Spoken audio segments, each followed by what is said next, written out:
मारेंगे राशन कम करवा देंगे।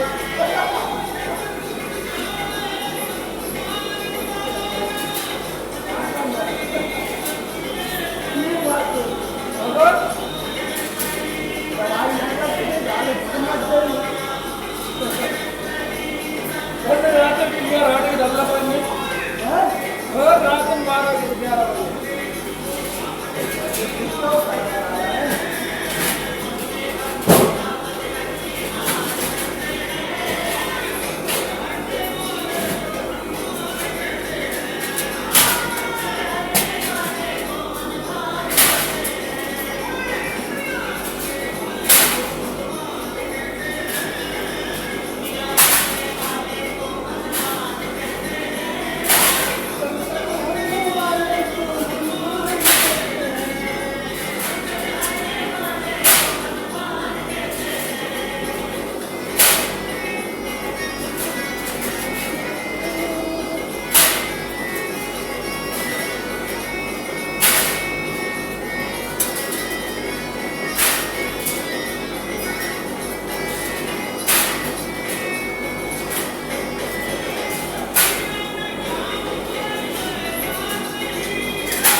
को नहीं अच्छा लगता है, मजबूरी है आपने करना है।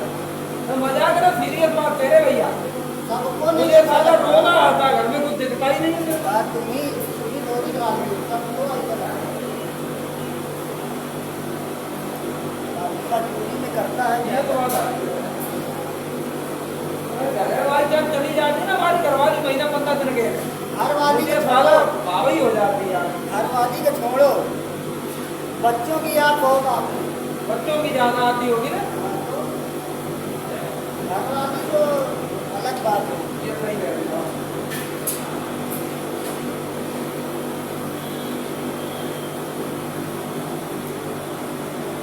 दोनों टाइम बात करता हूँ, एक घंटा बाद कभी बच्चों से बाहर में ना, अभी इनके बाहर में तो जाते ही चले गए, तो कहते यार नहीं घूमते रहते थे, लेकिन इसी के लिए तो बोलते नहीं होगा। अब बच्चे आ गए तो बड़े मगन है, अब बच्चे आ गए तो बड़े पढ़